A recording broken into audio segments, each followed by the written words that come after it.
تو اپنے مرتبے کو سمجھ قوم میں مسلم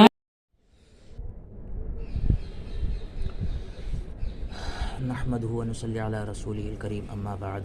فاعوذ بالله من الشيطان الرجيم بسم الله الرحمن الرحيم ان الله ما بقوم حتى يغيروا ما بانفسهم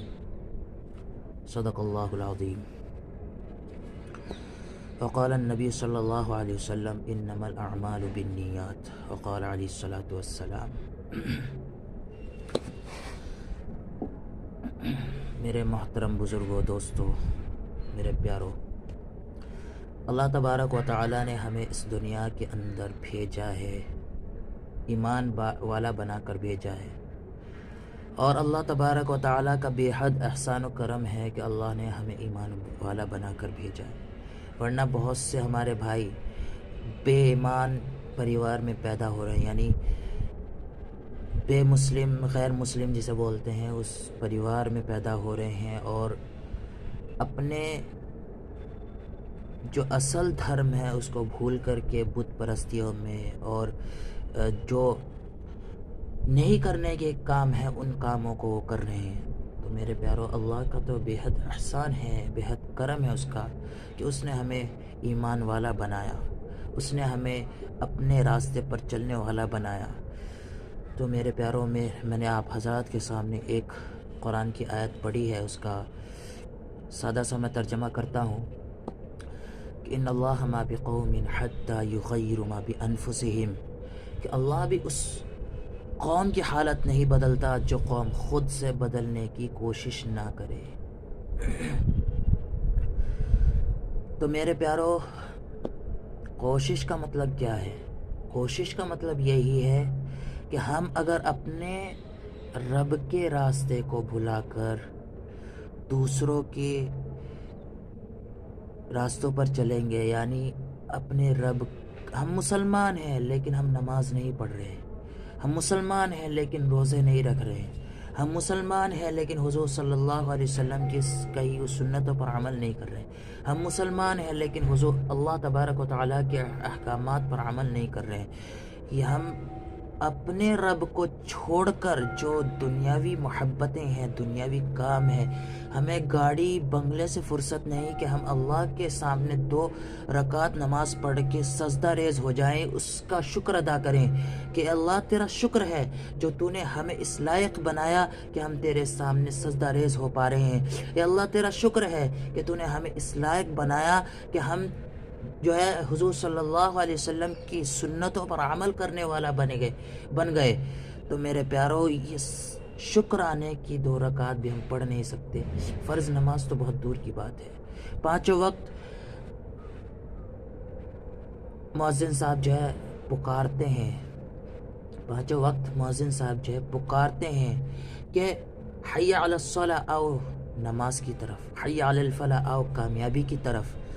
تو کامیابی کس چیز میں ہے؟ دنیا میں پیسے کمانے کے اس میں کامیابی ہے، یا پھر حضور صلی اللہ علیہ وسلم کے بتائے ہوئے راستے پر اور اللہ تبارک و تعالیٰ کے احکامات پر کامیابی ہے؟ یا ہمیں ڈیسائیڈ کرنا ہے، یا ہمیں سلیکٹ کرنا ہے کہ ہم کس طرف جائیں؟ ہمیں ڈیسائیڈ کرنا ہوگا، ہمیں چننا ہوگا کہ ہم کس طرف جائیں، اللہ تبارک و تعالیٰ کے راستے یا دنیاوی راستے میں۔ اگر دنیاوی راستے چل رہے ہیں، یعنی دنیا کی محبتوں میں مصروف ہیں، تو میرے پیارو، یہ کامیابی کا راستہ نہیں ہے، یہ دنیا دھوکے کا پر ہے، یہ دنیا دھوکے کا جو ہے جالا ہے، اس دنیا میں ہم نہ پڑے تو بہتر ہے۔ مکڑی کا جالا، یہ دنیا ہم پھنستے پھنساتے پھنس گئے۔ مطلب کیا؟ مطلب یہ ہے کہ ہم جو ہے اپنے ہی کمائی میں، اپنے ہی جو ہے کام میں ہم پھنس گئے ہیں کہ دنیا میں اتنا پیسہ آ جائے، دنیا میں اتنا پیسہ آ جائے کہ ہم دنیا خرید لیں، ہم اتنی زمین خرید لیں، ہم اتنی جو ہے جائیداد خرید لیں، ہم اس کی محبت میں اتنے پھنس گئے کہ ہم جو ہے اللہ تبارک و تعالیٰ کو ایک وقت پکارنے کو تیار نہیں ہیں، کہ اللہ تبارک و تعالیٰ کے سامنے سجدہ ریز ہونے کو تیار نہیں ہے، اللہ تبارک و تعالیٰ کے سامنے جو ہے 2 وقت 2 رکعت نماز پڑھنے کو تیار نہیں ہے۔ حضور صلی اللہ علیہ وسلم نے جو اتنی قربانیاں دی، ان قربانیوں کو یاد کرنے کو تیار نہیں ہے۔ حضور صلی اللہ علیہ وسلم کو طائف کے اندر کفار نے اتنی پتھر برسائے سلم پر، حضور صلی اللہ علیہ وسلم پر کفار نے اتنے پتھر برسائے کہ آپ کا بدن مبارک، آپ کا جوتا مبارک، چپل مبارک یا نعلین مبارک لہو لہان ہو گئے۔ تو میرے پیارو، جب اب دونوں جہان کے بادشاہ نے، جب پوری دنیا کے نبی نے، پوری دنیا کے رسول نے، جب اللہ کے حبیب نے ہمارے لیے اتنا بڑا قدم اٹھایا کہ وہ پتھر کھانے تک تیار ہو گئے، ان کو کفار نے نہ جانے کس قدر جو ہے ان کو تکلیفیں دی، نہ جانے کس قدر جو ہے ان کو اللہ تبارک و تعالیٰ نے صبر کرنے کی تلقین دی، وہ تو اللہ جانے اور اس کا رسول جانے۔ اور کفار نے جو اتنا ستایا میرے نبی کو، اس کا تو ہم حق تو دور کی بات، اس کے دھول کے برابر بھی ہم نہیں ہیں۔ تو میرے پیارو، اپنے آپ کو بدلو، اپنے آپ کو حضور صلی اللہ علیہ وسلم کی سنت کے مطابق چلنے کے لیے تیار کرو، اپنے آپ کو اللہ تبارک و تعالیٰ کے احکامات پر چلنے کے لیے تیار کرو۔ تو میرے عزیزو، اللہ تبارک و تعالیٰ بھی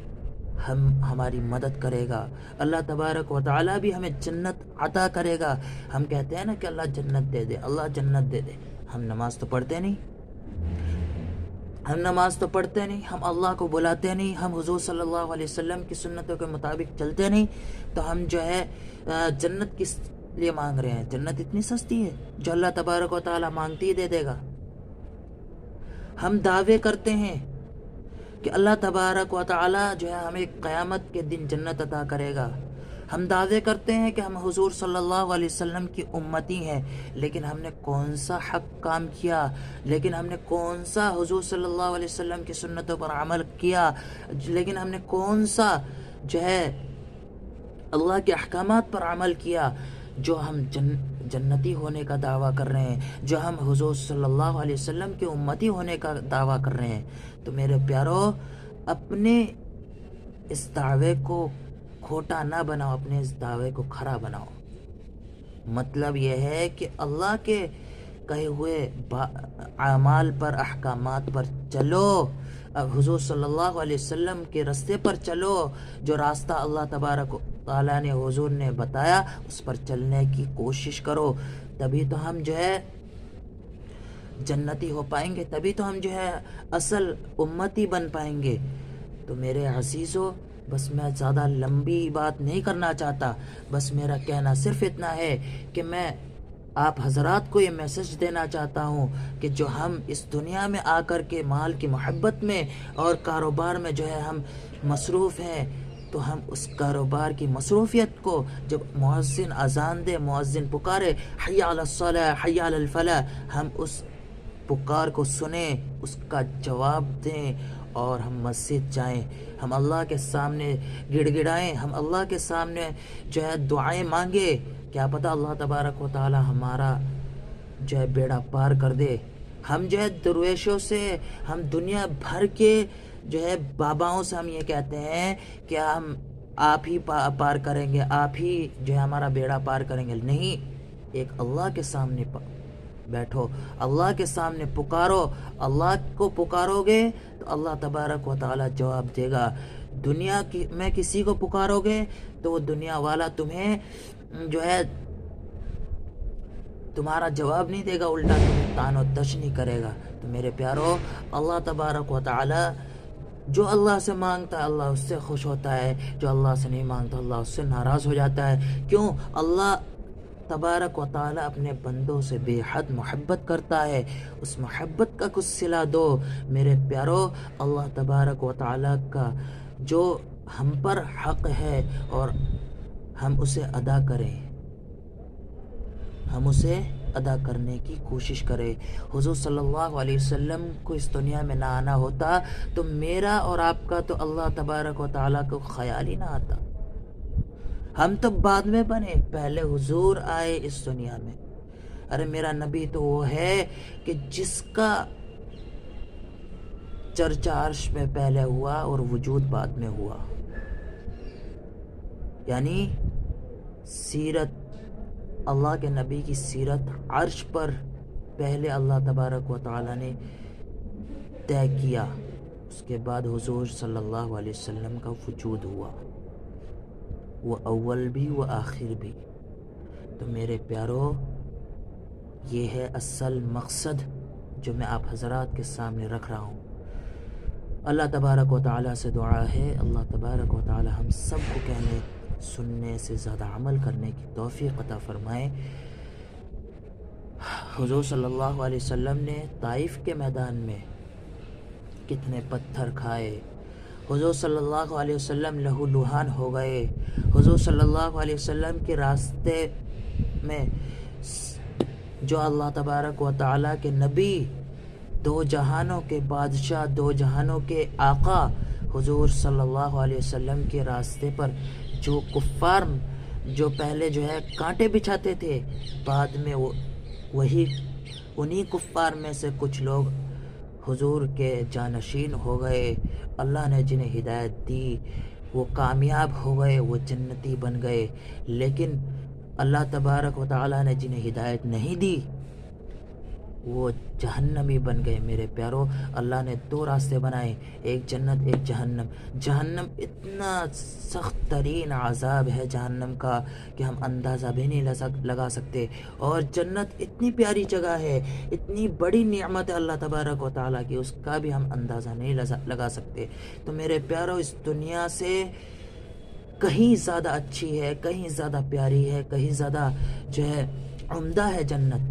تو میرے پیارو، جنت کی تیاری ہمیں کرنی چاہیے، ہمیں دوزخ سے بچنے کے لیے جنت کی تیاری کرنی پڑے گی۔ اس کے لیے ہمیں کیا کرنا ہوگا؟ اس کے لیے ہمیں کرنا ہوگا کہ اللہ تبارک و تعالیٰ کے کہے ہوئے احکامات پر عمل کرنا ہوگا، اور حضور صلی اللہ علیہ وسلم کی سنت پر عمل کرنا ہوگا۔ یہی ہمارا اصل مقصد ہے۔ اگر ہمیں جنت چاہیے تو یہ کام کرنا ہوگا، اور اگر ہم یہ کام نہیں کریں گے تو میرے پیارو، اللہ نے جہنم اور دوزخ تیار رکھی ہے، اس میں جانے سے پہلے اللہ تبارک و تعالیٰ، مطلب اس جہنم سے اللہ تبارک و تعالیٰ ہم سب کی حفاظت فرمائے، ہم سب کو محفوظ فرمائے، یہ ہماری دعا ہے۔